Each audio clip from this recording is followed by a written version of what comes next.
Welcome to the channel. Today, we're exploring some unbelievable story. Stay tuned and let's dive in.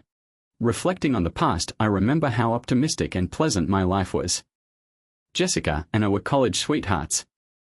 We met via a common acquaintance, and from that first meeting, I was fascinated by her laughter and the way she looked at the world with amazement. She was not the typical beauty portrayed in songs, but she was mine, and I cherished her for every reason that counted. Our first house was a tiny condo in Maplewood, where we started to establish our lives. Days progressed into years filled with plans, late-night chats, and mornings brightened by the laughter of our two children, Sophia and Ethan. Years passed, and as our professions advanced, Jessica becoming a successful real estate agent and me working as an electronics engineer, we settled into a comfortable existence, certain that our marriage was strong. At least, that's what I assumed. The daily routine of work, family meals, and Sunday park trips offered the image of stability, but fissures grew in those times, unnoticed and quiet. Now I see I was too naive, too trusting, and too caught up in the security of a love I imagined would never end. The signs were ready beside the front entrance, having been meticulously made over the previous 2 days. Each one included phrases that I knew would affect my life forever. I ascended the stairs, heart-heavy but resolute, and entered the master bedroom. I ripped aside the covers and slid the king-size mattress off the frame, moving it down the stairs, into the hallway, and finally onto the grass. I stopped, recovered my breath, and returned for more. I returned to the home, walked upstairs, threw the bedding down the stairs, and brought it outside, stacking it next to the mattress. I looked at the clock, 4:22 p.m. I had to rush and complete by 5. I disassembled the bed and brought it outside piece by piece, and by 4:35, it was reconstructed on the grass. The kitchen table came next, and it was light enough to transport. I walked it out the door and placed it next to the bed on the grass. The last piece was a 6x8 rug from the living room. I folded it up and placed it next to the other objects, adjusted the signs, and proudly observed that it was only 4:55, less than 10 minutes till Jessica arrived home. I strolled to the center of the street and turned to examine my job. It looked so magnificent that it brought tears to my eyes. My wife's bed, our marriage bed, the kitchen table, and the rug, 3 spots where I was certain she and her boyfriend had been intimate during the previous 6 months. The signs were placed high and out of reach, so I read them one by one. A large sign in front of the items said, "These belongings are yours for free. They are no longer needed in this house. If you can tolerate the stench of infidelity and broken promises, take them." The sign above the bed read, "On this bed, my wife repeatedly broke her wedding vows by being with her lover twice a week for the past 6 months. Today was their last meeting." The kitchen table bore a sign stating, "My wife and her lover often spent time here," usually just two. Each sign was accompanied by a 17:24 image of Jessica and her boyfriend in action, photographed on the corresponding piece of furniture. The 5th sign, hung behind the table, stated, "My wife's lover is her boss, Robert Harrison, of Baxter and Finch Realty. He is married and has 3 children. His wife doesn't know yet, but she will soon. 5 p.m. She was on time and will be home soon." I looked around and saw that a group of neighbors had already assembled, inquisitive about what I was doing. A few vehicles had stopped, and individuals were on their phones, either asking friends to watch or reporting me to the police for public immorality. I waved nonchalantly before stepping back inside and closing the door.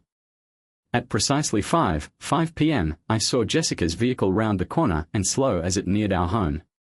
Seeing the gathering and staring at our yard, she drove up in front of the house we had shared for 10 years and glanced at the things and placards, her gaze fixed on the enormous photographs of her and Robert. Even through the vehicle window, the crowd noise, and the window of my home, I could hear her cry, "No. Oh God, no." Her attention switched from the placards to the front window, where she saw me. We gazed at one another, her face pallid and sorrowful, tears running down her cheeks, as if wondering why. I had the same question for her. After a time, I turned away and closed the curtains. "My name is Michael Smith, and I'd like to explain how Jessica and I found ourselves in this unfortunate circumstance. We met in college during my freshman year and were introduced by a mutual buddy. I was fascinated from our very first encounter. Jessica wasn't classically beautiful, but she was charming and hot, 5'2" tall with striking blue eyes and shoulder-length blonde hair. Her petite frame was perfectly proportioned with ample curves and a slim waist that drew me in. She didn't know it then, but I had already decided I couldn't imagine not being with her. Jessica and I began dating, and within weeks we became a couple. A month after we met, we made love for the first time, and it was unlike anything I had ever experienced. I was infatuated with Jessica and couldn't get enough of her. Neither of us were made, but our experiences were limited, and we delighted in exploring each other. I can confidently say we were as in love as two people could be. We married right after high school and moved into our first home, a condo in Maplewood. Jessica earned her real estate license and started working at one of the top agencies in the area. I used my engineering degree to secure a good job at an electronics company, and we settled into what I thought was an ideal life. For the next 11 years, we lived a wonderful life together. We first lived in our apartment, and as our income grew, we bought our dream house and expanded our family. Our daughter, Sophia, came first, now 7 years old. 2 years later, our son, Ethan, was born, now 5 years old. Jessica and I adored them both. We lived for each other and our family. So what went wrong? Sadly, I can't say. I wish I could say I noticed subtle signs that hinted at trouble, but I didn't. I was completely blind and content, living in a world of unwavering love and trust in my wife. It took a fortunate accident to bring me back to reality, an accident involving our daughter, Sophia, getting sick at school.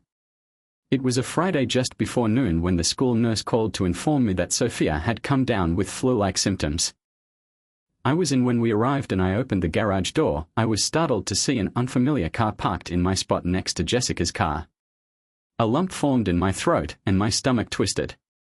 No, this can't be happening, I thought. The idea of my wife, the woman I cherished more than anything, having an affair seemed impossible, but the strange car in the garage suggested otherwise. Something was terribly wrong, and I needed answers. I couldn't let Sophia see any of this.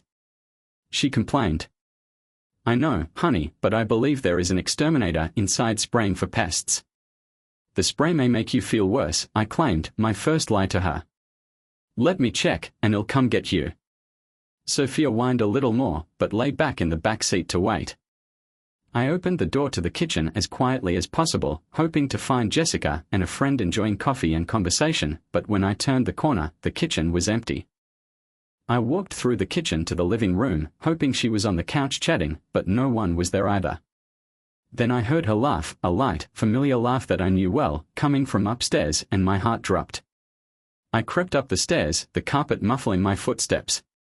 The first room I passed was Sophia's, with the door open and the bed made, and the next was Ethan's, with the door closed. I moved past it when I heard Jessica's laugh again, coming from the master bedroom at the end of the hall. With my heart pounding, I stopped at the doorway and listened. At first, there was only silence, then the rhythmic sound of the bed softly hitting the wall, followed by Jessica's voice. Oh God, Robert, so good, yes, baby, be my man, Jessica said next, her voice low and breathless. Yes, Robert, you know it is, Robert responded. The best ever, she said. I've told you that countless times, including my pathetic husband, Michael. Robert let out a gruff chuckle. Jessica's tone shifted, a hint of defensiveness creeping in. Don't call Michael weak, Robert. He is not. He can't make me feel the same way you do. He loves me and tries his hardest, but every time he touches me, I think of you. Fill and complete me like no one else. My body went cold. My wife couldn't stand the way I made love to her. I needed to see, but I didn't want to be seen. I knew my marriage was over, but I needed visual proof. My heart shattered. I pushed the door open an inch to peek inside, and what I saw destroyed the last bit of love I had for her. The man beside her was her boss, Robert Harrison. My first impulse was to rush in and strike him senseless, but I knew that would land me in jail. After all, he hadn't forced my wife, she had willingly and enthusiastically given herself to him. I managed to get to the car, closed the garage door, started the engine, and drove out of the driveway. Where do we go? I feel awful. I just want to go to bed, Sophia moaned. I know, Sophia, but I believe there is an exterminator inside spraying for bugs, I lied again. The spray may make you feel worse. I just want to sleep, she whined a bit more, but I reassured her and told her that I'd take her to Grandma's until things settled down. The drive to my mum's house took 15 minutes and my mind raced the entire time. My marriage was over, finished beyond any chance of saving, and there was no way I could stay with the woman I had just seen tangled up with her lover in my bed. What a betrayal. I hit the steering wheel with my fist as tears streamed down my cheeks. Dad, what is wrong? Sophie inquired. It's fine, Sophia. I am fine. Don't worry about it, I said, trying to sound calm. I left Sophia with my mother, saying I'd be back in a couple of hours. I didn't tell her anything about what I had seen, I just told her to keep an eye on Sophia until I got back from work. Part of me wanted to storm back home and confront them, but I realized I needed more than just a confrontation, I needed a revenge plan. As I drove back to my office, I began devising a plan to humiliate my wife and her boss. The electronics company I worked for had several divisions, so I told my secretary, please, no interruptions for the rest of the day. I then called Chris Miller, a college friend and security department colleague, who arrived 20 minutes later. Hi, Michael. What's going on? Chris inquired as he went inside, locking the door behind him. You look like you've just lost your best friend, Chris stated with sorrow in his voice. It is worse than that, Chris. I need your help, I said, my voice shaking. Chris' eyes widened. Damn, Michael. Are you serious? I wish I wasn't, I said. I went to get Sophia up from school, and when I arrived home, there was an unknown automobile in the garage. I crept in and discovered them together. I couldn't believe what I saw, but it was true. Damn, that's rough, Chris muttered, shaking his head. Did you approach them? No, I said, my voice icy. I wanted to, but I couldn't risk Sophia seeing anything.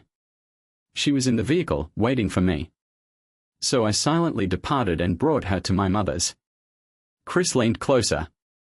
So, what are your plans now? I am not sure yet, but I need proof. If this occurs again, it'll require video and audio verification. That is where you come in. Chris' look became serious. You want cameras and microphones? Yes, I answered, resolute. Something small enough to hide in a few rooms and capture everything. Chris hesitated, thinking about it. I can assist with that, but how do you know Phil'll do it again? Perhaps this was merely a one-time event. No, Chris, I said, my voice firm. They had discussed meeting like this on a regular basis for the previous 6 months. I'm not sure whether it has always been in my home, but I'd bet on it.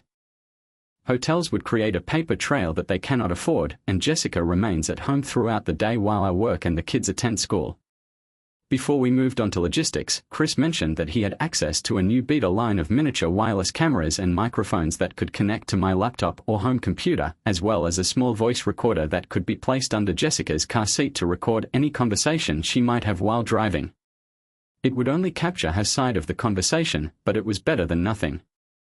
I thanked him and agreed to pick everything up the next day.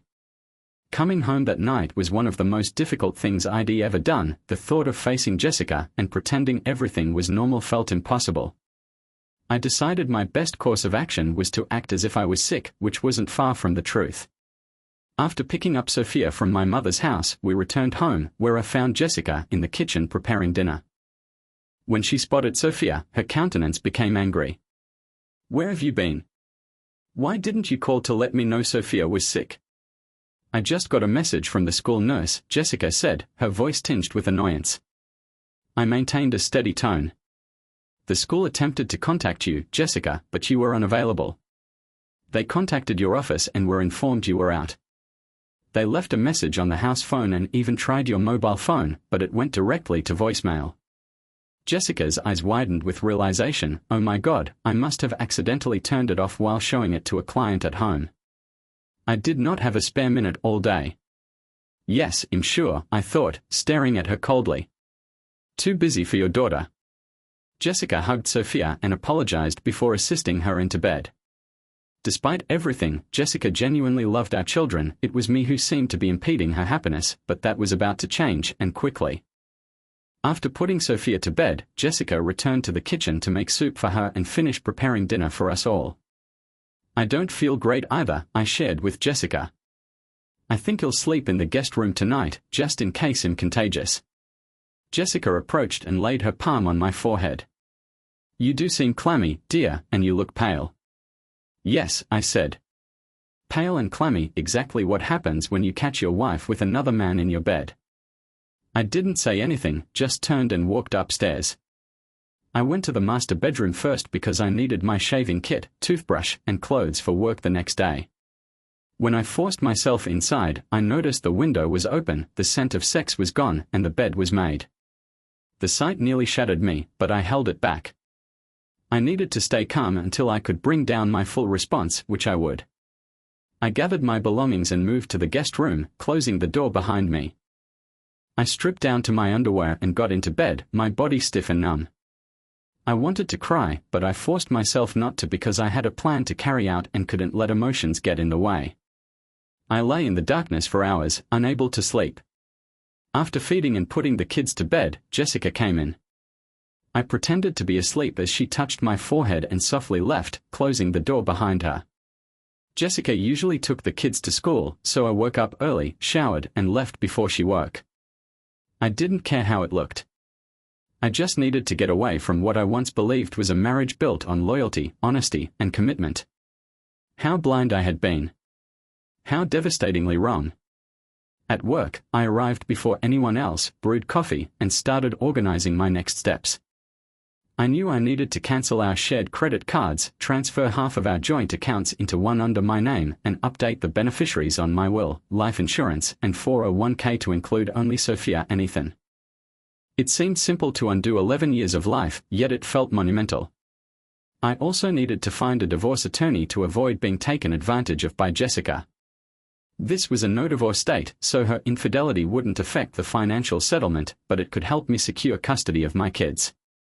Jessica had shown how little I meant to her, but she was a good mother, and I didn't want to take the children away. I just wanted joint custody to remain a significant part of their lives. I pushed thoughts of her betrayal and the degrading words she'd said to her lover out of my mind. They could shatter my confidence if I let them, and I couldn't afford that. After finalizing my checklist, I called Chris' office, who assured me that everything would be ready by noon and even offered to help install and show me how to use the equipment. I attempted to focus on my job, but my phone rang, interrupting my thoughts. It was Jessica, and I stopped before responding. "Hello, baby. How do you feel?" she inquired, her tone mild and worried. "My stomach still hurts a little," I said. "I was concerned about you. You left so early this morning, before I could check on you," she added. "I had a lot to get done and not much time, so I went in early," I said calmly. "Please, Michael. Take care of yourself. I'm not sure what I would do if anything happened to you. You, Sophia, and Ethan are my entire world," she said. I swallowed the venom swelling in my throat. "You have a funny way of showing it," I thought aloud. "I will be all right. If you're up for it tonight, I know how to make you feel better," she said with a joking tone. The thought that I previously believed in her false words made my stomach flip. "Well, see how I feel," I said, keeping my voice as neutral as possible. "Wow, you really must be sick to sound so indifferent," she said carelessly. "Jessica, I've had a lot on my mind. I will see you tonight, okay? Call if you need anything." "I'll be in the office all day," she replied before hanging up. Good, I thought, just what I needed to hear. I phoned Chris again, and he verified that everything was ready by 3:30. We had placed and tested the cameras and microphones in the living room, kitchen, guest room, and master bedroom to ensure that they caught clear audio and video. That night was one of the most difficult of my life, and I knew I couldn't pretend to be ill again. After dinner, when the kids were sleeping, I followed Jessica to our bedroom. What occurred next was far from romantic, it was mechanical. Halfway through, Jessica said, "God, Michael, you make me feel so amazing. No one will ever love me like you do." Jessica cuddled up beside me, her voice quiet and hesitant. "Michael, I'm sorry if I didn't please you," she muttered. I nearly choked on the terrible irony of her words, so I rolled onto my side and pretended to sleep. I said bluntly, "No, Jessica, you always do. Sometimes I worry whether I am enough for you." She seemed surprised. "Michael, why would you say that? You understand that you are everything to me." I can't live without you. You have always been my true love. I looked into the darkness, my voice flat, and said, yes, but sometimes it's hard to believe. Her tone changed to concern. Michael, what's wrong with you? Nothing, Jessica. I said, just tired. I closed my eyes and tried to sleep. Later, I heard Jessica crying quietly, and I wondered if she felt guilty or was simply upset by how I was acting. The next morning, I awoke before she did and took the opportunity to place the voice recorder under the seat of her car. I checked the footage from the previous night, which was clear even in low light. At breakfast, Jessica observed my stillness and scowled slightly. You said something last night that hurt my feelings, she murmured, but her look softened as she leaned in and kissed my cheek. Her attitude improved and she cheerfully said, we'll be showing houses today, but we'll pick up Sophia and Ethan after school. Good, I thought, maintaining a bland look. Today's plans will take her directly into my setup. He'll be busy in my office all day, I answered, walking toward the door. Jessica yelled after me, Michael, you forgot to tell me you love me, and you know I need to hear that every morning. I halted momentarily. Sorry, Jessica. I think you should already know how I feel. I've got a lot on my mind, I said, walking away without looking back. Okay, I'll let it slide this time, but don't forget, every woman needs to hear it, she said. I won't, I said as I walked away. Someday, I would tell someone I loved them again, but not Jessica. Her remark of her packed itinerary led me to believe she would spend time with the true love of her life. I prayed it was real. I was weary of faking and wanted the nightmare to stop. I spent the morning in my office, watching the clock. Finally, at midday, I informed my secretary that I would be away for a few hours and put my plan in action. I borrowed the business vehicle and parked it across the street from my home, waiting. Jessica came into the driveway about 1 p.m. She unlocked the garage door, parked, and stepped inside without shutting it, implying that she was either about to leave again or waiting for someone. 10 minutes later, the vehicle I had seen the day I first spotted them came and drove into the garage, stealing my position in the same way he had stolen my place in my wife's bed. I watched him go out, and the garage door closed behind him. I had to admit that they were brazen, meeting so brazenly in my house and bed. It merely demonstrated that they thought they'd never be caught, or that they didn't care. Well, they were incorrect on both accounts. They were apprehended, and they would soon care greatly. I would have visual evidence of their affair. For 11 years, I felt my wife would never cheat on me, and I would never have deceived her. Then, uncertainty crept in. Was he really that much better? Why would she jeopardize everything, our marriage and his, knowing that I would tell his wife precisely what they were doing? I really wanted to burst inside and face them, but why? I had previously captured them once without their knowledge. Will addressing them help me feel better? Was it worth going to prison for assaulting her lover? Neither one was worth it. My main worry was how this would affect my children and his, since I intended to destroy him the way he devastated me. By 2:30, they were finished. The garage door opened and he backed out before driving away. Jessica followed suit 15 minutes later, shutting the garage as well. I didn't spend time reviewing all of the video. I only wanted to make sure the proof was securely preserved on my hard disk. In about 10 minutes, ID had enough. It wasn't exactly like anything I'd seen previously, but it was graphic enough. They began at the kitchen table, where I typically eat. They laughed about how many times they'd done this, and I wondered whether I'd ever understand I was dining where I'd slept with her before. After that, they went to the bedroom. Before they did, Robert said, "Why don't we try your daughter's room for a change of scenery?" Then Jessica snapped, "No way. It's bad enough I let you do this in my husband's space, but the kids' rooms are off limits." At least she had some limits, although none that protected me.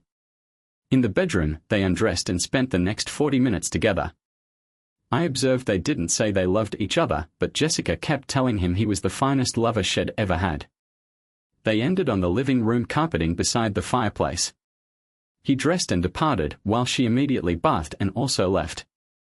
I thought it was weird that she didn't change the bedding, but I assumed she intended to do so after picking up the kids, giving her ample time to clean and air out the room before I arrived home at 6.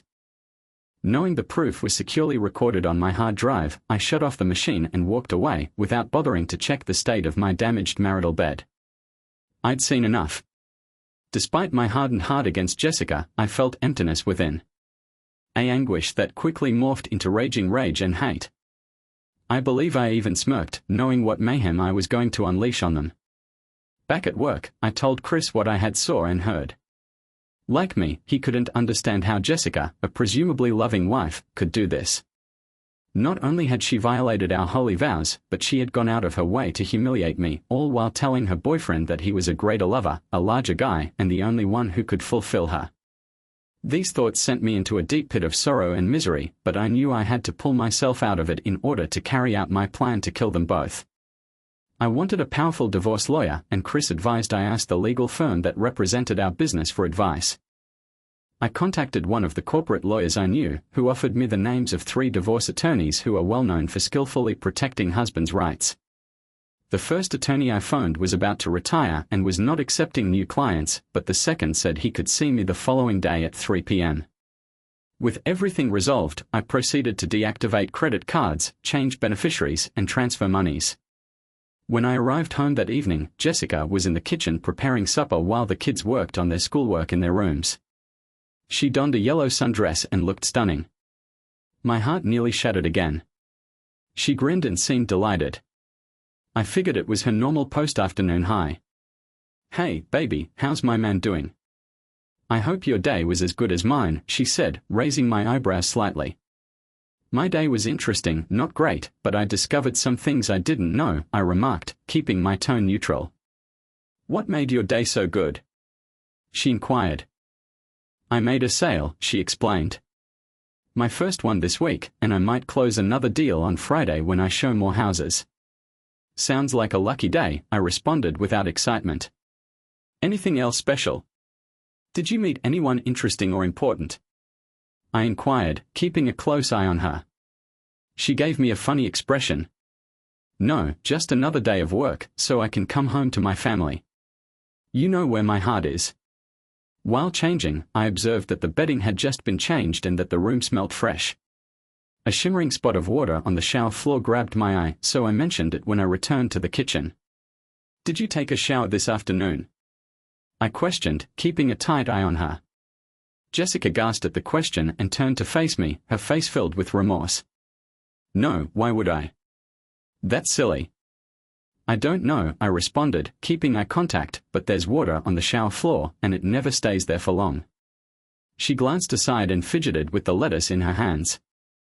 "Oh, the drain must be clogged again." "Yeah, maybe," I said, "but I cleared it a couple of weeks ago." "Maybe someone sneaking in to meet their lover and showering afterward." She hesitated for a time with her back to me and her head bowed, then continued shredding lettuce leaves. "Michael, you have quite the imagination," she replied, her voice tense. "Is it imagination or intuition?" I said, keeping a tight eye on her. "Sometimes it feels like I can read minds." Jessica managed a giggle and turned quickly to meet my eyes.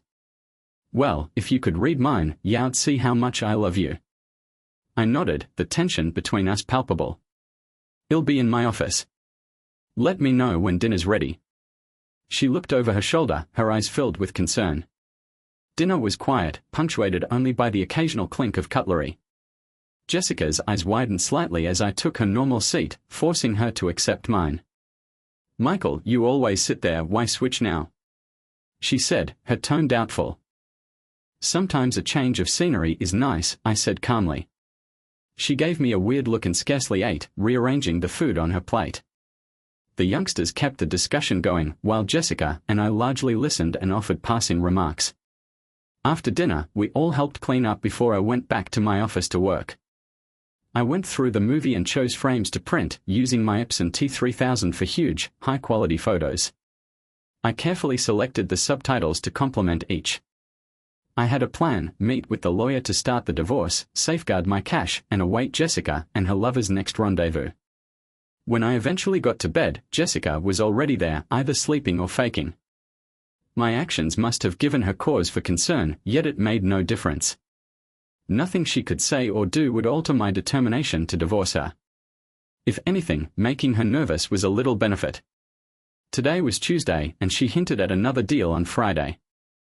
I regarded it as a sign that they would meet again. I planned to terminate everything on Friday. The following morning, I got up early, bathed, and out the door before Jessica could wake up. I had a lot to achieve. My meeting with the lawyer was not until 3 p.m., so I had plenty of time to do all of the financial responsibilities. First, I went to HR and changed the beneficiaries on my life insurance and 401k from Jessica to Sophia and Ethan. The lady helping me gave me a few funny stares, but I didn't feel compelled to explain my reasoning. Next, I cancelled all of our joint credit cards and applied for one in my name alone. Then I went to the bank and moved half of the monies from our joint checking and savings accounts into a new account in my name. I knew I needed to handle the issue with our home, but I opted to wait and discuss it with my lawyer, assuming the court would allow Jessica to remain there with the children. At 3 p.m., I met with the lawyer, who seemed to be a respectable guy. He cautioned me that she would most certainly obtain custody of Sophia and Ethan, and that I would be forced to give her the home and half of our assets, even if I could prove her adultery. "Write it up anyway," I said forcefully. "You won't get away with taking everything." He replied, "Don't worry, I'm confident I can make her agree to my terms." I persuaded him to go ahead and grudgingly consented, promising that everything would be ready for her to be served by Friday morning.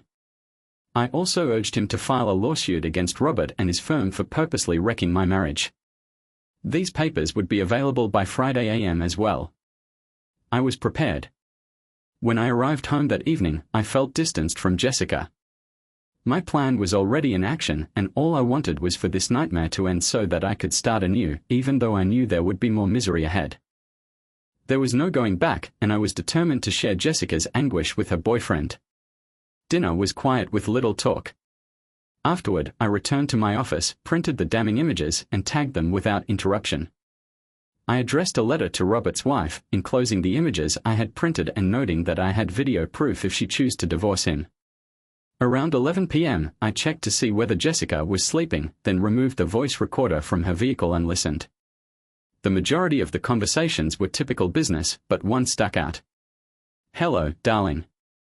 Thanks again for today," Jessica said into the recorder. "I miss you too, especially after we're together. Yes, a whole week together would be amazing. Maybe we can plan that soon for a real estate convention." Laughter. "Yeah, baby, Friday afternoon, can't wait. Bye, baby." Surprisingly, hearing this did not hurt as much as previously. She had no clue she was going to be his full responsibility. The prospect of terminating their romance gave me a feeling of relief. Revenge, I discovered, was potent. I changed the tape with a fresh one and reinserted the recorder, intending to catch her response as her world crashed. That night, I couldn't sleep due to anticipation rather than grief. When daylight arrived, I stood there, staring at Jessica, the woman I'd loved, the mother of my children, with whom I had imagined I'd spend my golden years. Tears welled up in my eyes as I realized I had spent my final night with her. We would never again enjoy personal moments or fantasize about the future together. There was no future. As I turned away, I wondered whether she understood the consequences of her treachery. She would shortly. After bathing, I left the home, ate breakfast at a restaurant, and went by work to let my secretary know I'd be gone all day. I contacted Chris to update him. He wished me luck and asked for an update later. I immediately dropped by my lawyer's office to make sure everything was in order for Jessica and Robert to be served the following day. After that, I contacted Jessica and told her I was going to pick up the kids from school and take them to my mom's for the long weekend. Jessica seemed happy and remarked, flirtatiously, "Sunday, we'll have the whole day to ourselves in bed." "Sure," I said, hanging up instantly. I couldn't tolerate hearing her facades any longer. I wasn't in any rush to go home. By 12:30 p.m., I had parked around the corner, concealed from view, waiting for the events to unfold. I had an excellent view of the driveway and did not need to monitor the garage door. Jessica drove into the driveway at 12:50 p.m., followed by Robert. 5 minutes later, I should have felt agony just thinking about them in my bed, but I didn't. I felt unusually calm, seeing their activities as scenes from a low-budget film with a predictable narrative but a spectacular conclusion. Robert's automobile departed at 2:50 p.m., and Jessica followed 10 minutes later. As soon as they went, I drove into the garage and closed the door. I had a lot to accomplish and not enough time to do it. I walked inside my office to examine the recording. Everything was recorded, but at this time, I was unconcerned. After checking that the film had been safely saved to my hard drive, I spent the next 10 minutes hauling the obscene images and signs upstairs and placed them at the front entrance for easy access. Then I packed Sophia and Ethan's toothbrush and clothing and put them into my vehicle. My only regret was the grief I was going to inflict the two children I loved beyond all else, but I told myself that this was not my fault. It was all on their mother. At 3:15, when the last school bell sounded, I picked up the kids and informed them they'd be spending the weekend with Grandma. They were ecstatic since Mom always indulged them. I dropped them off 45 minutes later and returned home to put my plan in action. This brings us back to the beginning, the bed, table, and rug spread out on the grass with all the placards while the neighbors watched. Jessica came home, shocked to learn that I knew everything. Jessica did not call me that evening, though I expected her to. The cops arrived 1 hour after she had departed. They were sympathetic, but asked that I take down the placards and images or face prosecution for disturbing the peace and obscenity. I took them down. They'd fulfilled their mission. Jessica spotted them, and the expression on her face told me her life was about to come apart. I awoke on Friday with a bad hangover, yet I felt powerful, if unhappy and lonely. I knew I had the strength to focus my rage into exacting my retribution on my unfaithful wife and her partner. By lunchtime, I had pulled back the curtains and saw that the carpet, kitchen table, and bed were all gone. Only the mattress and the dirty linens remained. I'll deal with those later, I reasoned. The morning was calm, then around 3 p.m., everything exploded. I was confident Robert's wife had received the message and images earlier in the day.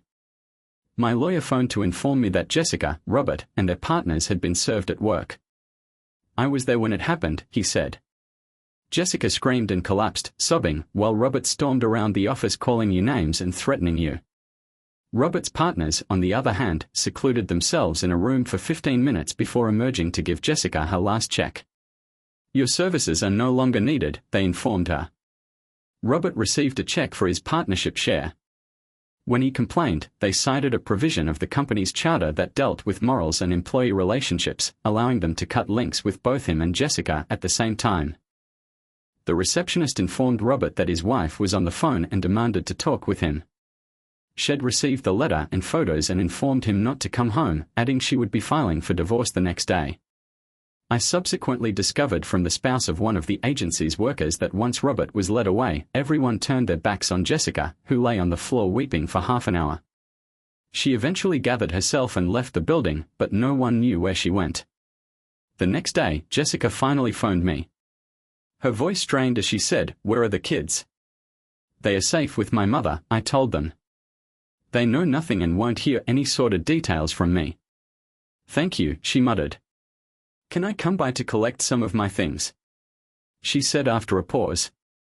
"You can," I told you, "but let me know when so I can be out for a few hours while you gather what you need." "Could you stay and talk?" she inquired, her voice trembling. "I have nothing to say," I said frankly. Jessica started to weep. "I'm very sorry," she wailed. "You need to know that, Michael. I never meant to hurt you." It was a bitter chuckle that escaped me. "How can you tell me you're sorry, Jessica, and that you never meant to hurt me? What did you think I'd do when I found out?" "Applaud you too." "I didn't want you to find out," she begged. "I love you, Michael. I've never loved anyone but you." "I don't think you believe that, Jessica," I said coldly. "How could you after telling your lover he made you feel better than I ever could? That he was the only man who completed you?" Jessica said, "I never said that." "Yes, you did," I said. "I have recordings, Jessica. Every word, every insult you threw at me in front of him. Every degrading thing you said about me, your husband." Jessica was quiet, and I said, "I have nothing more to say to you, and there's nothing you can say to change how I feel." "I love you, Michael," she reaffirmed. "I don't love you anymore," I stated firmly. "I didn't leave you, you left me. The things you did with him, and the cruel things you said about me for 7 months, show that you don't love me. You can't love someone and wish them that much pain and humiliation. You're disgusting, Jessica, and I can't wait for you to be out of my life. The only connection we'll have is the kids, remember them. Sophia and Ethan. The children we created when we were a family. I'll do everything to spare them pain, but not you. I want you and Robert to feel every bit of the pain you caused me. Why did you tell his wife? She said, her voice soft. Are you serious, Jessica? I said, my tone increasing. What you did to me and our kids wasn't fair. Why did I tell her? 1. He destroyed my family by sleeping with my wife. 2. He took what I thought was exclusively mine and made you tell him how amazing he was, while you demeaned me. 3. His wife deserved to know who she was married to. Jessica's voice wavered. She has kids, Michael. So do I said. And I want to protect them. I feel sorry for his kids too, but if they face losing their father, that's on him and on you. I refuse to take any blame. I don't want a divorce, Michael, she responded with a defiant tone. He'll fight for us. There's nothing left to fight for, I informed them. I'd rather die than stay tied to you. I know you love me, Michael. You can't just stop loving me over one mistake, she replied, almost imploring. You are out of your mind, I responded. Did you read the divorce papers? No, she said, her voice shaking. If you just listen and let me make it right, there won't need to be a divorce, she said him. If not for me, do it for Sophia and Ethan. They'll have both parents, I said coldly. We just won't be married or live together. If you had read the papers, you'd see that as long as you agree to joint custody, you can stay in the house and have half of our assets. What's not in the papers, but what I'm telling you now, is that if you don't sign and accept these generous terms, you'll make sure everyone sees those videos, your parents, your sister, anyone else I can think of. You wouldn't, Michael, she said, nearly pleading. You can't hate me that much. You're wrong, Jessica, I responded, my tone tightening. I do hate you. And nothing will stop me. Fight me, and it'll ruin your life forever. And yes, I hate you that much. Please, Michael, she pleaded. Don't do this. Sign the divorce papers, Jessica. Please, I urged, my voice icy as ice. She let out a dejected murmur. Oh God, it just signed the papers. And that was all. We were finished. The divorce papers were signed, and everything was finished. 6 months later, Jessica remained in the home with Sophia and Ethan, while I relocated to an apartment a few streets away. We stayed in the same school district, so the children's routines were hardly affected. Although both children were devastated by the divorce, Sophia informed me that Jessica recognized she had made a terrible mistake and that our marriage could not endure. We told the children that we would always be there for them. I'm not sure what Jessica told her parents and sister about our breakup, but given they were still talking to me, I doubt she blamed me. My mother's position was just unavoidable for both Jessica and myself. I had one more opportunity to collect a recorder from Jessica's vehicle, and what I heard was memorable. On her way home, she contacted Robert to thank him for a wonderful day, but she said that she suspected I may be suspicious and advised they be quiet for a few weeks. When she came and saw the gathering in front of the home, as well as the picture placards, her astonished shouts almost shattered the recorder. As she walked away, she wailed and shouted, "What did you do, Michael? What did you do?" Then, as reality struck her like cold water, she changed to, "Oh God, what did I do? No, please God, what have I done? Make this all go away." She managed to phone Robert, and when he answered, she said, "He knows. Robert, he knows everything about us." Following that, I sobbed for a long time. It's been more than 14 months since everything came apart, and I'm slowly putting my life back together. I am not dating right now, and I doubt I will be for a long time. The thought of going through something similar again makes me hesitant to start another committed relationship. Sophia informed me that Jessica went on one date but returned home upset, and as far as she knows, Jessica has not dated since. Jessica currently works as a secretary at a retirement complex. I never found out whether she stayed in contact with Robert Allen, and I don't care. Robert and his wife split, and he was unable to find work. Many businesses are leery of employing someone notorious for seducing married women and destroying marriages. Although I obscured Jessica's face in the video, the audio remained clear. I just learned that Robert's ex-wife is dating a lovely police officer and their relationship seems to be serious. Good for her. Robert's old employer offered a significant offer to prevent any future litigation. I accepted, and as far as I know, that chapter is closed. Now, my only attention is on my children and their future. Perhaps one day I will care about my own future again. A year after the betrayal that flipped my world upside down, life had settled into a kind of pattern. It wasn't the life I had envisioned, with mornings spent laughing over breakfast, Sophia running about the house, and Ethan's laughs ringing up the stairs while Jessica smiled. Those recollections seemed remote, like relics from another period. Still, life went on, even if it wasn't the version I had previously cherished. The first few months after divorce were the most challenging. The home seemed oppressively silent. Each area served as a harsh reminder of what had been lost.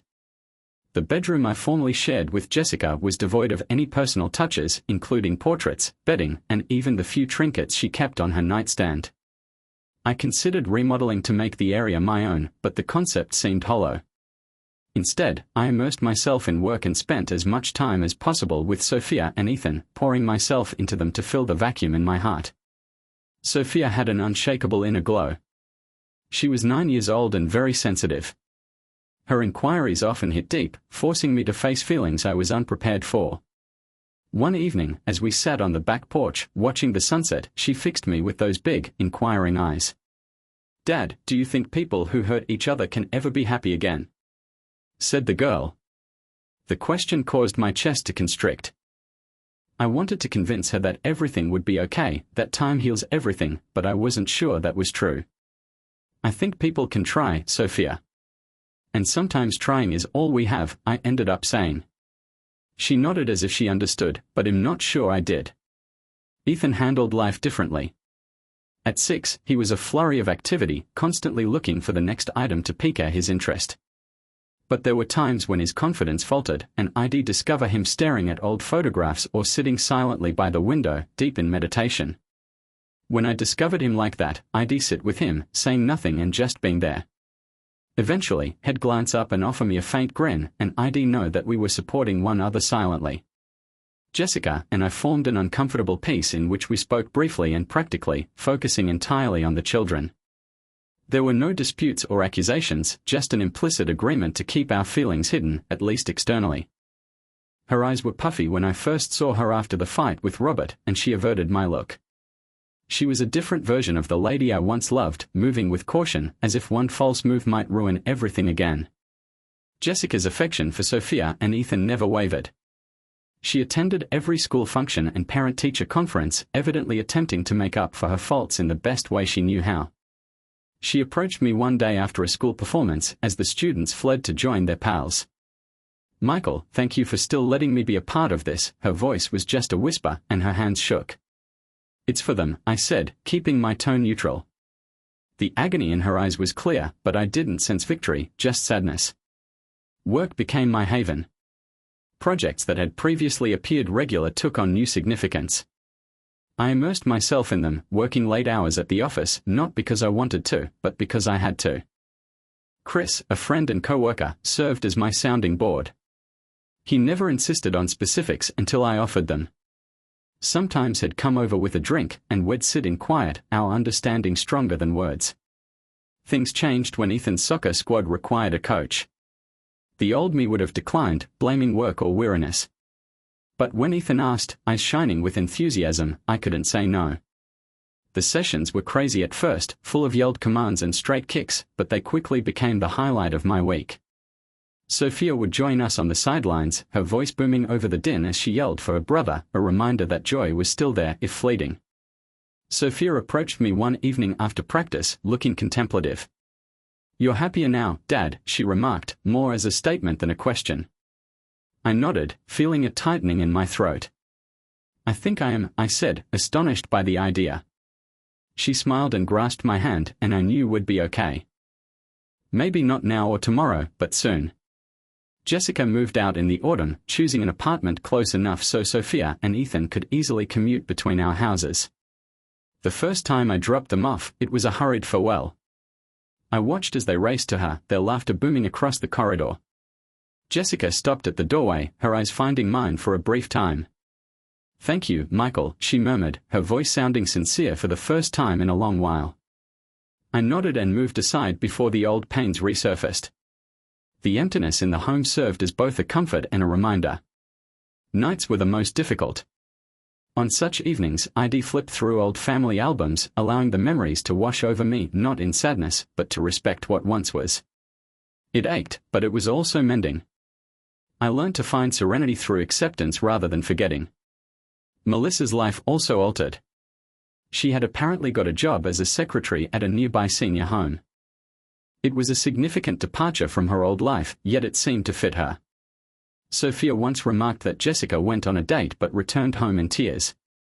I felt no gratification, just a glimmer of sympathy, a reminder that life was difficult, and even those who injured us may experience anguish and remorse. Robert Harrison, the guy who had shattered my marriage, was another tale. He had difficulty finding job, and word spread. His notoriety followed him like a terrible shadow. The message and images I gave to his wife performed their job of unraveling his carefully crafted existence. His divorce was abrupt and public, and he quickly fell into oblivion.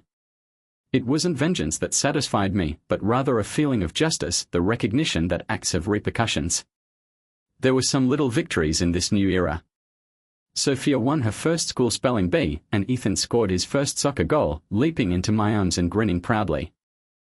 These events reminded me that, although I could not undo the past, we could still affect the future.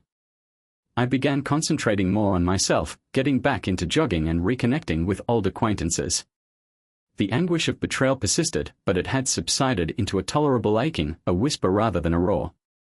Jessica phoned me around 7 months after her divorce was completed. It was a brief conversation, a plea for assistance with Ethan's arithmetic assignment. It was the first time we talked without the burden of the past hanging over us.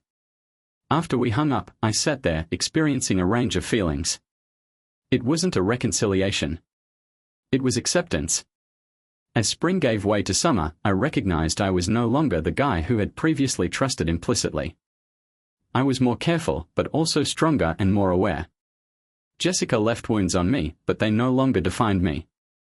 I wasn't ready for a new relationship, but the thought didn't bother me anymore. I felt that one day, love will be possible again, based on lessons learned and trust restored.